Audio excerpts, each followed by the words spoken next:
Hello, hello, hello, and welcome back to something a little bit different. We're giving you a throwback. We're throwing it back. We're tossing it back. It's going way back to the time before chaos. Hello. I guess this is an episode of everything else. I don't know. I just kind of had this desire to sit down and chit-chat with myself. I've had a lot of time to chit-chat with others, and I'm like, what if we took a break? What if I chit-chat with myself? It's pretty gloomy outside, and I didn't have another video planned for today, and I was like, I don't know, I could utilize everything that I have, which is a microphone, which is a camera that won't focus on me, but it's easy. We have a microphone that sounds so lovely and crisp, and I bet you just loved that mouth smack. So I figured we could just utilize everything that we have, just this positive state of mind, this hee ha ha, LOL, LMFAO personality, and do some Reddit advice. So that's what I'm gonna do today. I was looking through r/advice on Reddit, and people just have the absolute most bonkers. I'm trying not to say crazy. I say crazy a lot, and it's not my favorite word to say. The most bonkers, loopy scenarios in their lives. And my life is incredibly vanilla. Your boy is just vanilla bean as it gets. So this is very fun for me to read other people's displeasures, distastes, dismays, distance makes the heart grow fonder. Great. This is what it's like when I'm unedited and uncut and just rolling. So we're going to do that. Let's do it. Let's roll right into it. I think we don't need any backstories. We don't need any introductions. Let's just go for it. God. Okay, let's start off with a freaking banger right here, because this one had me both angry and excited. Okay. The question is, how do so many girls have flat bellies? And as someone who is deeply fascinated by our perceptions of our bodies, I can't wait to talk about this. Okay, literally how? Go off, sis. Go off, queen. Go on, king. I don't know your pronouns. And literally how, and I don't mean just celebrities or social media people. I mean girls I see on a daily basis with crop tops and stuff. I'm 22, so not a teen that has her body changing constantly. Her, she, her pronouns. I try to drink lots of water and not eat fast food, processed foods, etc. And I still look like Winnie the Pooh. Oh, that's funny, but I wish I didn't. How? Okay. This is an interesting thing. Something you'll learn as you get older is your perception of self and your perception of others are completely wrong. We know nothing. Just take comfort in the fact that you know absolutely nothing. Even when you're looking at it in real life. So it's one thing if you're like looking online, if you're someone who sees people that look quote unquote perfect online, or they're like eating pizza but are still really skinny, etc. You don't know the whole story. You have no idea what the whole story is. You have no idea if they've edited that photo, if what they ate beyond the pizza. You have no idea like how much they are insecure about their bodies, how the lighting affects it. Do you know how many times I take a photo and I think I don't look like that, and yet the photo captured it. Somehow I look like that in the photo, but in real life, I feel like fucking, what do I feel? I feel like, I was the Pokemon that is slime, Muck. I feel like Muck. You feel like Winnie the Pooh. I feel like Muck, the Pokemon. And it's just, I don't understand it. Sometimes, like things look better than other times. When I wake up in the morning, I think the whole joke is, my morning's skinny, and it's because you're dehydrated as fuck. You've had 8 to 12 hours of not drinking water or eating, so you're like dehydrated, and that's why you look quote unquote skinnier in the morning. So that's one thing. If you're just worried about the perception online, just know none of it's real. None of it's real. It's not even just editing real. It's angles. It's like you can have a different body proportion it depending upon the angle, but also depending upon your posture. posture makes people's bodies look different. But in real life, again, you don't know like what that person is doing on that very day in that very moment. You don't know if they're actually being healthy. There's very much the topic of people who look quote unquote healthy, or look what we think has been drilled into our minds, the version of healthy, and they're not actually. So it's not much advice. I would just say that to not worry about it as much as everyone is. If possible, just know that like, even if you think that person looks perfect, I guarantee that they are insecure too. I've never met a secure person in my life. Not one. Name one person you know that is completely secure and also self-aware and just aware of the world. They usually don't go hand in hand. I could talk about this for hours, but I feel like I need to go already on to the next one. So let's freaking do it. My girlfriend is adamant that our son gets circumcised. Wow, what a twist here. I need advice. I am a man and my girlfriend is a woman. I never can read that right. Everyone's abbreviating things. I had a baby boy about 10 days ago, and it's the time for circumcision has come. And we are going to an appointment next week for his consultation and circumcision. I was okay with it at first, but after doing some research and listening to some podcasts on the topic, good dad, doing some research, not just following the status quo. I have realized I don't think it's our choice to make. I proposed letting him choose when he's older. You know, the whole my body, my choice argument. It's not my right to manipulate my son's genitals. She is adamant that we have fought over it, and her point is that it just looks better. What do I do? How do I communicate this? I find this fascinating. I find anything that is a cultural norm or anything that is like a societal norm, it's always so important to kind of dismantle it and question why it is that we're doing things, not just circumcision, everything of like, why are we actually doing this? What is the purpose of doing this? So I think good on dad for not just following along and just, you know, do his way through life, and like so many men do. Shots fired. And, you know, doing a little bit of research, because that's a very modern take on circumcision. A lot of people, you know, the whole thing has been like, it's cleaner to circumcise.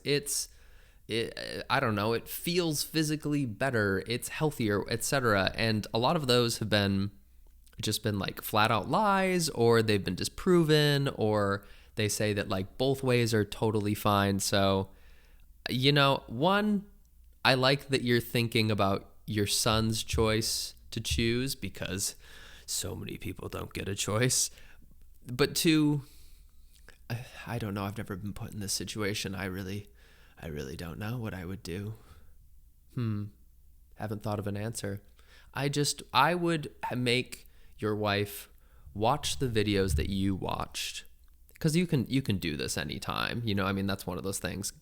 It sounds absolutely horrible to do as an adult, but that's not something you have to do after 10 days. It's something you could wait on. So maybe take a moment, pause before you slice your son's dick off, and make your wife watch the videos that you watched, and then formulate a conclusion herself, and then have the discussion about it. I say just don't rush. Slow down. Grab the wall. I'm in a mood. Let's go on. A guy I have been dating for the past 4 weeks cried when I hugged him. I have never more related to a statement. I am somewhat confused. Same. All the time. At first, I thought I may have said something that he didn't like. We were out having dinner. We split the bill, and he was walking me home.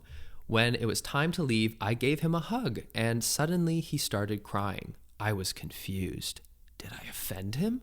Did I overstep my boundaries? And then he told me that he has never been hugged before. I invited him inside to my house. He refused and just said he was grateful for the hug and he shouldn't bother me. Oh, now I'm playing around in my head. Is this a red flag? Am I overreacting? Should I stop seeing him, etc., etc.? I'm gonna fucking cry. Wait, that's really sad. There are layers to this. One, that poor man. If that's true, he's never been hugged before, I would cry too. I cry at the thought of someone hugging me. You can see it. I'm welling up right now. I think something that's really important going into romantic or platonic relationships, or just, meeting people in general, is to always remind yourself that you don't know the backstory. That person has lived a full life before you. That person has experiences that you haven't experienced, has a backstory that you have not lived, and try not to jump to judgment or like quick, harsh decisions before taking a step back and really trying to empathize with that person's experience. Like when I hear that, I immediately kind of go into like mother mode, and I want to comfort that person because I think, oh, I didn't know that you like that obviously, if you haven't been hugged in your life, to me that is traumatic. To me that says you did not grow up in like a loving environment, which I don't think is a stretch. I think hugging is very natural. It feels very much in human nature to hug other people. So if he's never been hugged, to me that says he hasn't experienced love, which is really sad. And I don't think that means that you need to not see him. I don't think that's something that, to be honest, is his fault. I think it's now sadly his burden that he needs to figure out how to overcome that. But I don't think that that's like a negative thing for someone. I think that is something that is honestly very brave that he told you that quickly, that you hugged him and he told you that outright. So maybe have a conversation with him, see how he feels about it, get a little bit of the backstory, let him empathize with you, and maybe you'll like connect with him even more than you have with another person if he's willing to be that vulnerable with you. Sounds like a nice guy. You split the bill, he walked you home, he didn't go inside your place. He seems very respectful. So yeah, just like really be empathetic. That person seems like they've had a lot that they've gone through. And I think that that's important to, again, apply to the rest of your life. People go through things. Doesn't make them bad people. Doesn't automatically make them broken. Doesn't make them lesser than. Just makes them people. Just makes them human. How to reject someone for the fourth time without being rude. There's this guy that I met on a video game. In a video game? I don't think you can meet them. Well, I guess you can meet them on. I'm being so fucking annoying. I'm sorry. I met him in a video game. He has been trying to date me, and I've been trying to reject him politely. Reject me politely. Saying things that I don't want to be in a relationship right now, and that's true. Besides, I'm not interested in dating him particularly. We're just too different, and I'm trying to tell him without being rude, but he just doesn't get it. Yeah, I think the best thing I can say is that if it continues, like, that person is not your friend. If someone continues to tell you something they don't like that you do, or something that's harming them from you, like, and you completely disregard it, that ain't good friend behavior. That ain't good human behavior. I would not want to know that person if they continually do not, miss the mark or do not listen to my requests, etc.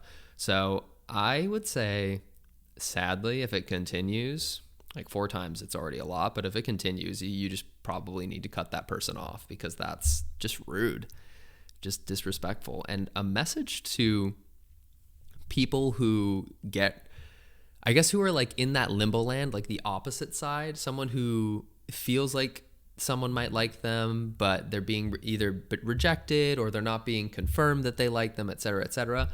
If someone likes you, you're gonna know.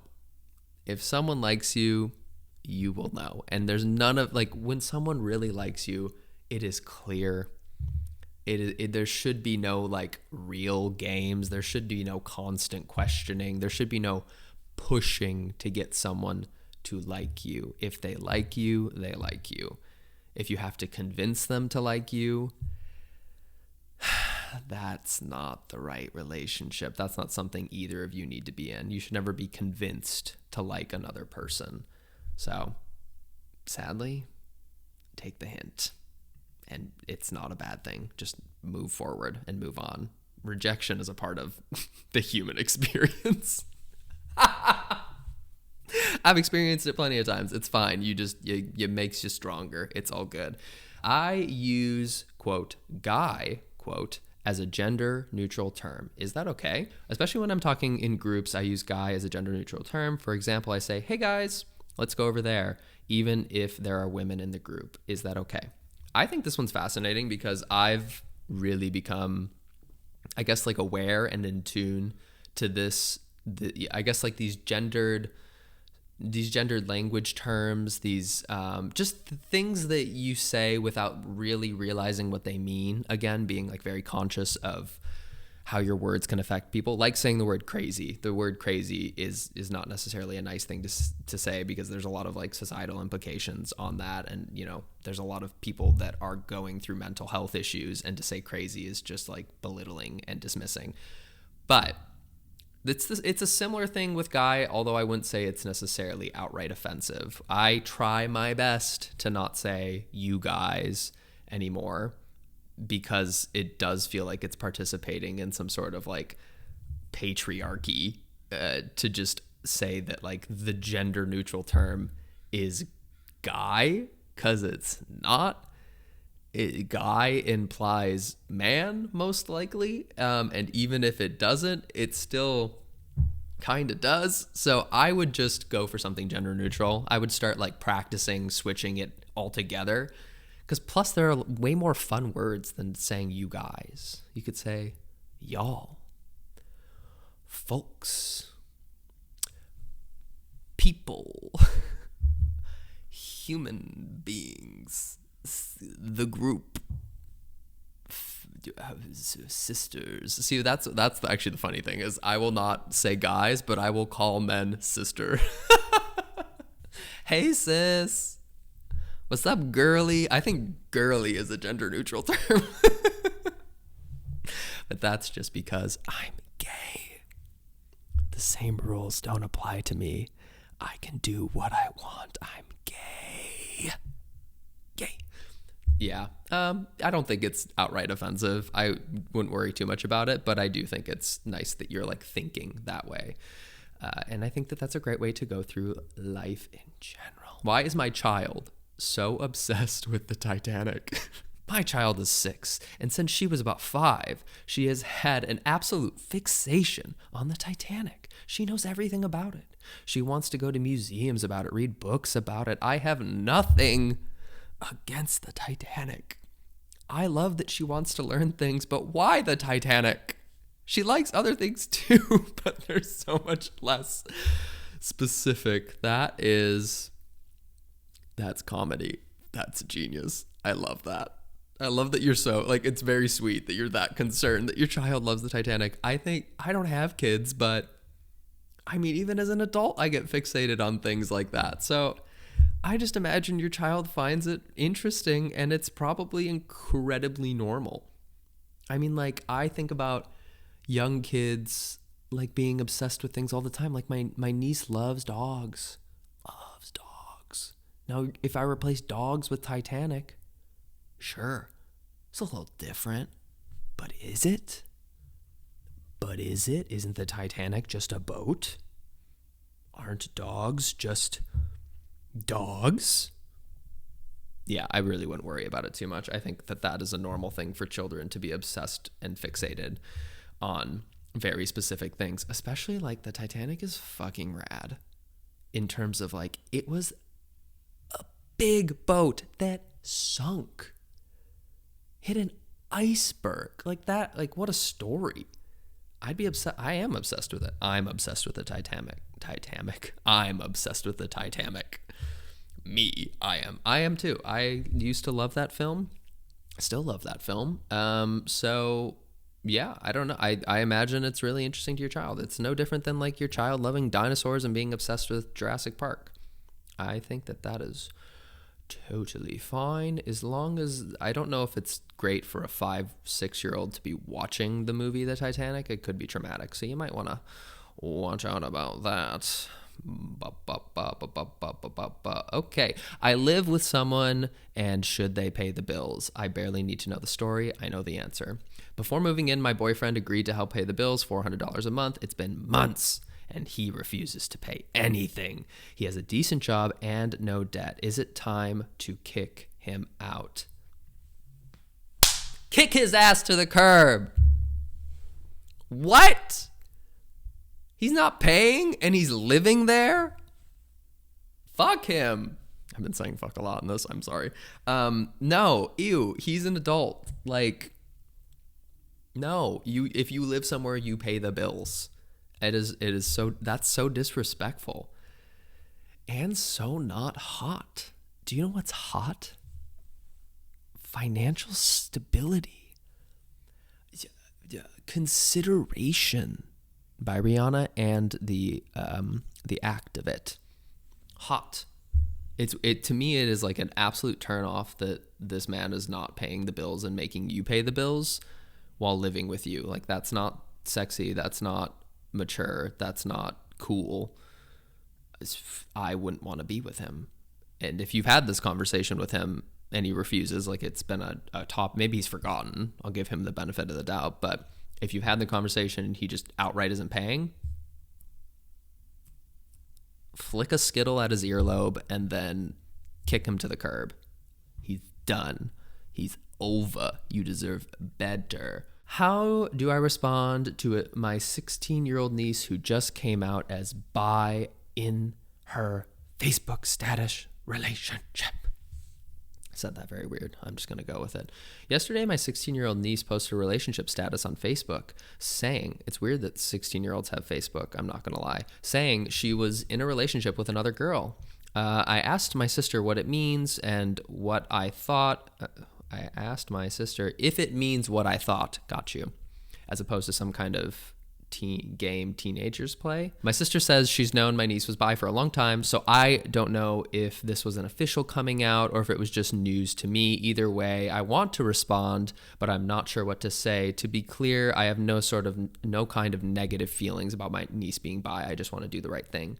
I mean, I don't think it's a stretch. I think there are two ways you can go about this. I think a simple heart can go a long way. I think if I post like an Instagram photo and someone likes it, that's one of my friends, like let's say it's emotional. Let's say I am posting about my vulnerable statement that I have IBS. Just pulling that from all of my friends' lives. I'm posting a vulnerable statement about IBS. And all my friends like it. I would think, oh, that's so sweet. You support me and my IBS. That's so sweet. So I would say a like, a heart, even just a like and a comment with a heart can go a long way.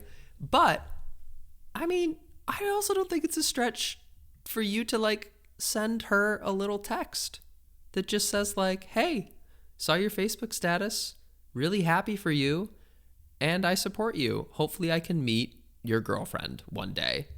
Done.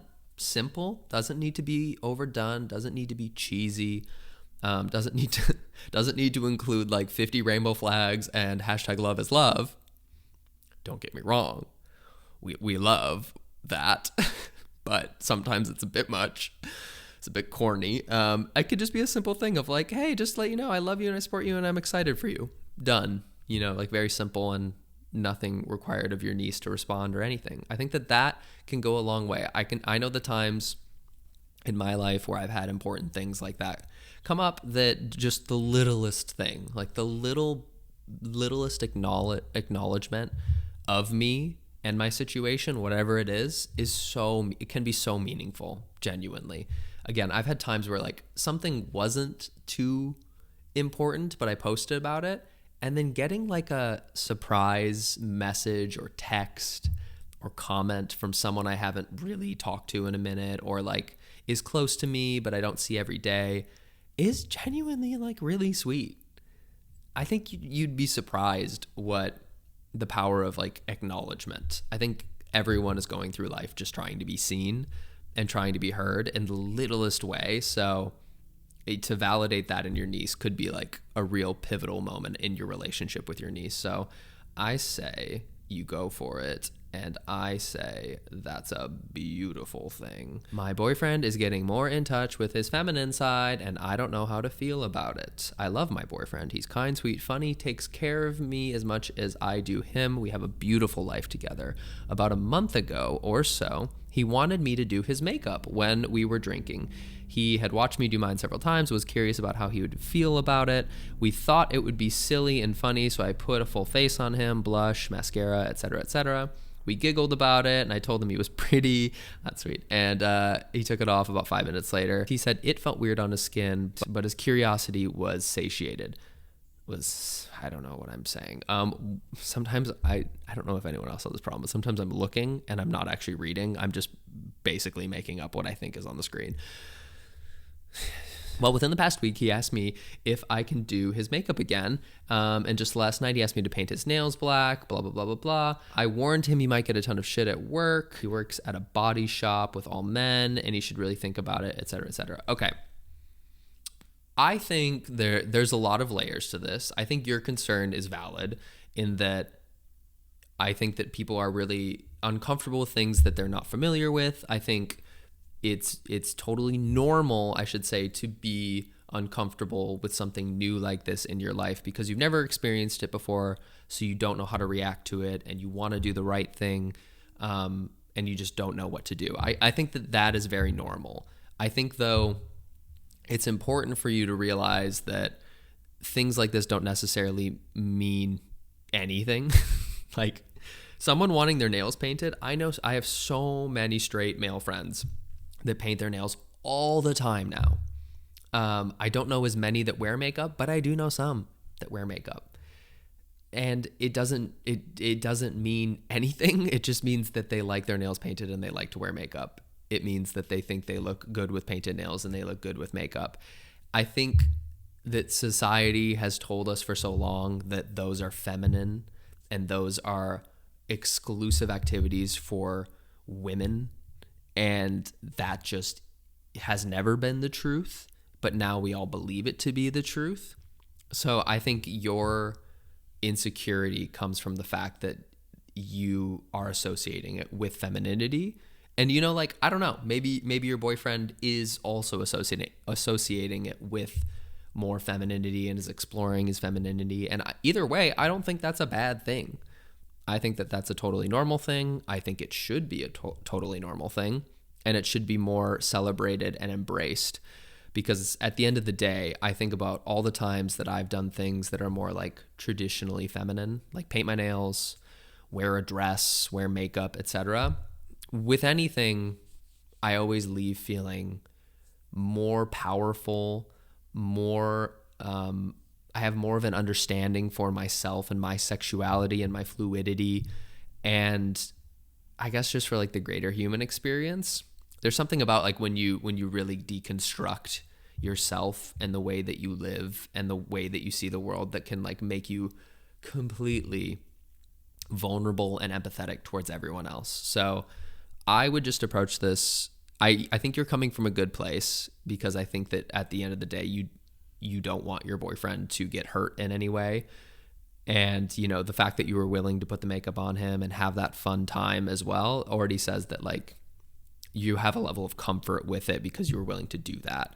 But I would try your best to not like discourage him or make him feel weird or make him feel othered for enjoying something like this, because it could just be him exploring, could be just him having a fun time, could be something completely bigger and deeper than that. But, you know, I don't know. If you really love him, then you'll stick with him and you'll figure this out, but you also like explore it with him and have an open dialogue about it. I think it's okay to ask questions too, frankly. Like, talk to your boyfriend about it and don't be presumptuous. Let your boyfriend do the talking. Don't presume anything for him. But that's just my take on this. I was going to do, oh God, we'll end with a real hit here. I found my dad on Grindr. Yes, that is a real one. That is a real, yep, here we are. My dad, 48 male, is super homophobic. Could have seen that one coming. And he always says offensive things about gay people, and he's the person you'd least expect to be gay. Fun fact, the people that are the most homophobic and the people that you would least expect to be gay are usually gay. Science proves it. In the summer, I was on Grindr, and there was a blank profile. I clicked it, and it said 2 meters away. It said their age was 48, which is the same age as my dad. Coincidentally, he was right across the room from me, and I guess it's something that we won't talk about. It's hard to process right now because it explains a lot. Blah, blah, blah, blah, blah. He has 6 kids and a wife, etc. Yeah, none of this surprises me. This is like the age-old. This is like what they depict in the movies all the time. It's always the angry high school bully that like bullies the kid for being gay that ends up kissing him in the bathroom. It's always that. And the reason for that is because people want to hate the thing that they are so much. Shame will do so messed up things to you. So messed up things. I was going to say so fucked up. Oops. Shame will do messed up things to your mind. It'll make you absolutely wallow in self-loathing, and the way that men typically deal with that is outward aggression. Their internal aggression goes outward because they don't know how to deal with it. So I don't think you cannot 100% confirm that's your dad because I don't know how like GPS systems work in dating apps. I don't think I've ever heard of anyone seeing that they're like 2 feet from you. I feel like they're usually more broad than that. So like I don't know. 1, you can't like 100% confirm it's your dad, but 2, part of me thinks it's not your business. Like it is. It's your dad. And, he's married to your mom, but also, I don't know. I think that sounds like dirty water, murky, muddy. It could be really sticky, the situation. So I would just say to not get involved personally, unless it starts like becoming more apparent, and then maybe you could, I don't know. It sounds like a really bad situation. I can't believe I left this one for last. It's so much indecision. That's crazy. I said crazy. See? No, that is wild. That is bonkers. Stop. I gotta practice. Yeah, good luck with that. That's it. Here we are. Thanks for listening. This was an episode, I guess, of Everything Else. Who really knows? I don't even know what I'm calling this anymore. It's just an episode of me talking to you about things, questions, love, and advice. Give it a like if you want more of these.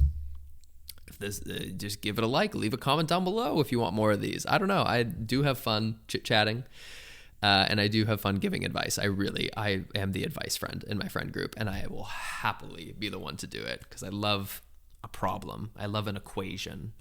Have you played Nerdle? Have you played Wordle? Have you played Worldle?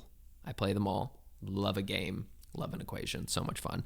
Thank you for watching. Thank you for listening. I'll give you a little, if you've listened this long, you get a little treat. My movie recommendation is that you watch Worst Person in the World. It is a Norwegian film. It is so good. It completely rocked my entire self-esteem, my entire life path, my stability. I can't stop thinking about it. It's a beautiful film about kind of like 25 to 35, this like turbulent age demographic that people go through. And I don't know, it's just fantastic. I really, really loved it. And a song that I can't stop listening to would be Useless by Omar Apollo. I don't think I've ever said his name out loud. Great song. I have always seen that album cover, and it's the purple one, and he kind of looks like a Ken doll almost, and he's melting into it. I've always seen it, never listened. Fantastic, freaking fantastic. It's been the soundtrack to my entire month, honestly. So I highly recommend that too. But I just hope you're doing well. I I hope you enjoyed this. I hope you enjoyed listening to this, watching this, liking this, commenting on this, giving this 5 stars on all audio platforms. Thank you very much. I hope you get a good night's rest. Drink a chilled glass of H2O, perhaps. Get vaccinated. Get boosted. Tell someone that you love them. Tell someone that you care about them. Give someone a hug consensually. And I will see you, and you will hear me in whatever the next one is. Okay. Bye.